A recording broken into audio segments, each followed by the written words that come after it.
Good morning. मैं जोगी sir और आप सबके लिए एक बड़ा अपडेट लेकर आ रहे हैं। आज आप सबको पता है जो 2 विषय में फेल हुए थे उसके लिए एक अध्यादेश लाया गया कि 2 विषय में जो फेल है स्टूडेंट उसको सप्लीमेंट्री का एग्जाम देना है। तो आप सब बेसब्री से इंतजार कर रहे थे कि सप्लीमेंट्री का डेट कब आएगा करके। तो वो जो बेसब्री था वो सबका खत्म हो गया है। एक नया अपडेट आ गया है, बड़ा अपडेट आ गया है 4 तारीख को, है ना।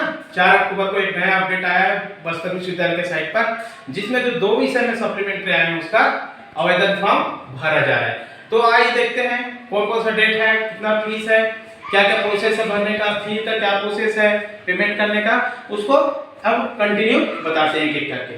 तो सबसे पहले आता है ऑनलाइन अप्लाई करने का जो डेट है। ऑनलाइन अप्लाई करने का जो डेट है वो 5/10/2023 से लेकर 11/10/2023 तक है। यानी कि जो बच्चे दो विषय में सप्लीमेंट्री आए हैं वो दिनांक 5/10 से क्या कर सकते हैं, 11/10 तक अपना आवेदन बस्तर विश्वविद्यालय के वेबसाइट पर ऑनलाइन कर सकते हैं। उसके बाद जो बच्चे ऑनलाइन अप्लाई करेंगे उसको ऑनलाइन जो डॉक्यूमेंट है उसका वेरिफिकेशन कराकर महाविद्यालय में जमा करेंगे 5/10 से 12/10/2023 तक। यानी कि आप लोग ऑनलाइन करा के जो भी डॉक्यूमेंट उसमें लगना है वो सारी चीजों को लगाकर कॉलेज में वेरीफाई करा करके उसको दिनांक 5 अक्टूबर से 12 अक्टूबर तक उसको कॉलेज में जमा कर सकते हैं। उसके बाद आप लोग के द्वारा, बच्चे के द्वारा जो भी डॉक्यूमेंट है, स्टूडेंट वेरीफाइड जो डॉक्यूमेंट जमा किया हुआ है कॉलेज में, उसको कॉलेज के द्वारा 13/10 से लेकर 16/10/2023 तक इसको विश्वविद्यालय में महाविद्यालय के द्वारा जमा किया जाएगा। उसके बाद आता है ऑनलाइन अप्लाई करने का जो लिंक है या साइट है। तो आप लोग को ऑनलाइन अप्लाई करने के लिए बस्तर विश्वविद्यालय के वेबसाइट पर जाना है। वेबसाइट यहाँ पर लिखा हुआ है www.smabbuster.ac.in, यानी कि www.शहीद महेंद्र कर्मा विश्वविद्यालय बस्तर.ac.in पर। इसमें जाकर आप क्या करेंगे, ऑनलाइन अप्लाई कर सकते हैं। तो सबसे पहले इस साइट पर जाएंगे। साइट में जाने के बाद आपको स्टूडेंट लॉगिन में जाना पड़ेगा। स्टूडेंट लॉगिन जाने के बाद आपको यूजर आईडी और पासवर्ड डाल के आपको क्या करना पड़ेगा, लॉगिन करना पड़ेगा। ये जो यूजर आईडी और पासवर्ड जो है, आप जब एनुअल एग्जाम फॉर्म भरे थे उस समय आप लोग यूजर आईडी बनाए थे और पासवर्ड बनाए थे, उसी यूजर आईडी और पासवर्ड को लॉगिन करना है, तभी जाके वो विंडो ओपन होगा। उसके बाद क्या होता है, लॉगिन करने के बाद सप्लीमेंट्री एग्जाम फॉर्म में जाना है। आप लोग को एक ऑप्शन आएगा, यूजर आईडी पासवर्ड लॉगिन कर देंगे तो एक ऑप्शन आएगा सप्ली एग्जाम फॉर्म का। अब ये सप्ली एग्जाम फॉर्म में जाकर के क्या करना है, आप लोग को ऑनलाइन एप्लीकेशन करना है। और ऑनलाइन एप्लीकेशन करने के बाद आपको ऑनलाइन फी को वहीं पर पेमेंट करना है। ऑनलाइन फी का पेमेंट जो होता है नेट बैंकिंग के थ्रू हो जाएगा आपका, है ना, और ऑनलाइन पेमेंट हो जाएगा। तो उसके बहुत सारे माध्यम होते हैं। उसके बाद हम आते हैं फी की बात करते हैं। तो जो फी रखा हुआ है ऑनलाइन, यहाँ पर जब ऑनलाइन एप्लीकेशन करेंगे तो ऑनलाइन फी पेमेंट करना है। तो बीए और बीकॉम फर्स्ट, सेकंड और थर्ड के लिए 720 रुपए का यहाँ ऑनलाइन फी आपको पेमेंट करना पड़ेगा बीए और बीकॉम के लिए। उसके बाद बीएससी और बीएससी होम साइंस के लिए जो first year, second year, final में जो सप्लीमेंट्री आए हैं उसको 1000 का फी पेमेंट करना पड़ेगा।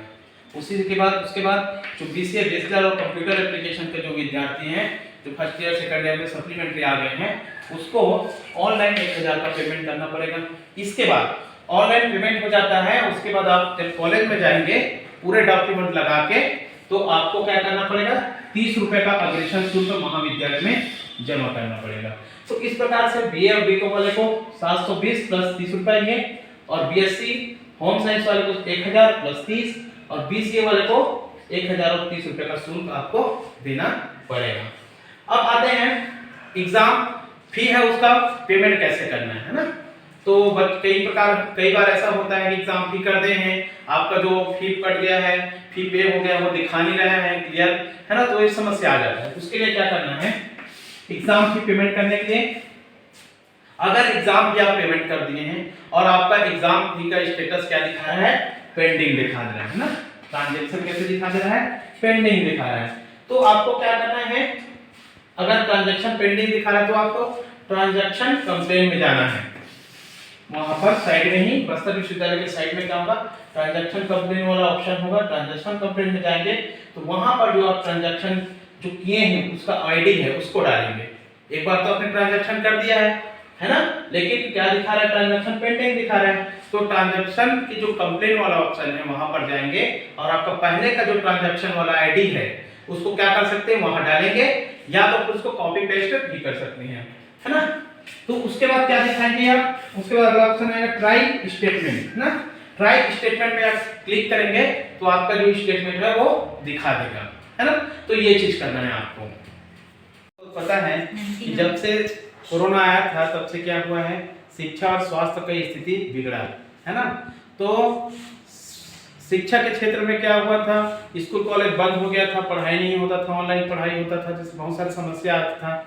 उसके बाद जो रिजल्ट आया कोरोना के बाद में, है ना, जब एनुअल एग्जाम हुआ तो रिजल्ट बहुत खराब आया। उसको देखते हुए बहुत सारे स्टूडेंट ने मांग किया, है ना, उस मांग को सीएम तक पहुंचाया। तो सीएम ने घोषणा कर दिया कि 2 सब्जेक्ट में जो फेल होंगे उनको सप्लीमेंट्री एग्जाम दिला सकते हैं करके। तो बहुत समय बाद एक नया अध्यादेश पारित हुआ। अध्यादेश लाने में समय लग गया, तो मैं बताया कि अध्यादेश लाने के बाद आपको 2 विषय में सप्लीमेंट्री दे सकते हैं। कैसे देंगे, आप 2 विषय में सप्लीमेंट्री आए हैं तो उस 2 विषय का सब्जेक्ट को डालेंगे और जो भी पेपर है उसको डालेंगे और आप एग्जाम दिला सकते हैं। और बहुत से विद्यार्थी के मन में ये शंका रहता है कि जैसे केमिस्ट्री का 3 पेपर होता है तो कोई 2 पेपर में फेल हो गया है ना, तो हम 2 पेपर का एग्जाम देंगे सर कि तीनों पेपर के एग्जाम देंगे। या कोई स्टूडेंट जो है बॉटनी या जूलॉजी में एक पेपर में फेल हो जाता है तो उनको भी ये लगता है कि नहीं हम एक पेपर में फेल हुए तो एक पेपर का एग्जाम देंगे क्या, ऐसे करके।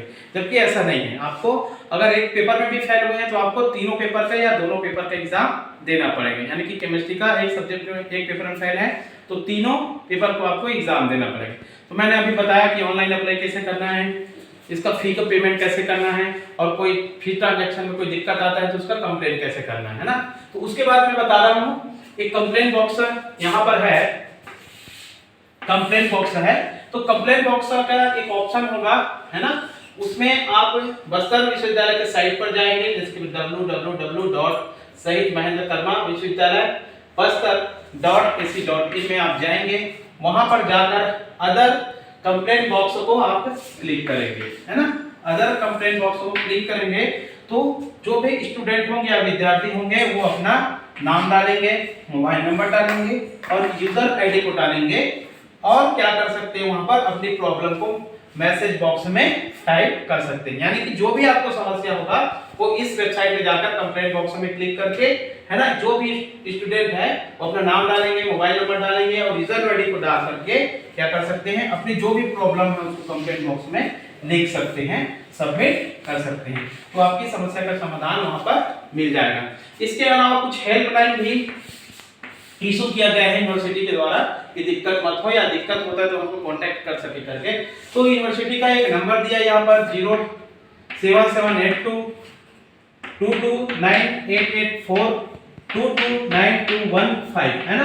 तो इस नंबर पे आप कांटेक्ट कर सकते हैं, लैंडलाइन का नंबर है। उसके बाद वेबसाइट में भी आप यहाँ पर दिया वेबसाइट के रूप में कुछ नंबर दिया गया, जैसे 9329021473 9343640380, इस नंबर पे कांटेक्ट कर सकते हैं, या तो 9343619284 इस नंबर पे आप, है ना, यूनिवर्सिटी की जो टाइमिंग है उस टाइम में आप फोन करके अपनी समस्या का समाधान ले सकते हैं। इसके बाद आता है मेन चीज जो है इसका टाइम टेबल और एडमिट कार्ड की बात आता है। तो ये सारे चीज प्रक्रिया हो जाने के बाद आपको क्या आएगा, टाइम टेबल आएगा यूनिवर्सिटी की तरफ से।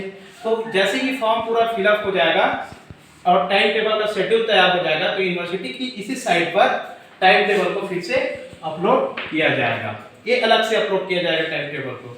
उसके बाद बात आता है एडमिट कार्ड का, है ना। तो टाइम टेबल जारी करने के बाद एग्जाम के एक सप्ताह पहले आपको क्या देगा, इसी जो वेबसाइट है बस्तर विश्वविद्यालय, वहां पर आपको क्या मिल जाएगा, एडमिट कार्ड देखने को मिल सकता है एक सप्ताह पहले एग्जाम के। तो आप एक सप्ताह पहले एग्जाम एडमिट कार्ड को निकाल के एग्जाम में बैठ सकते हैं। तो ये पूरा प्रक्रिया रहा ऑनलाइन एग्जाम फॉर्म भरने का लेकर एडमिट कार्ड तक के निकालने की प्रक्रिया, जो बस्तर विश्वविद्यालय के साइड में कल के डेट में अपलोड किया गया है। तो विद्यार्थी को किसी प्रकार कोई समस्या आता है तो इस वेबसाइट में जाकर अपनी समस्या को लिख सकते हैं, या तो फिर कॉन्टैक्ट नंबर है उसमें आप कॉन्टैक्ट कर सकते हैं। ठीक है, थैंक यू।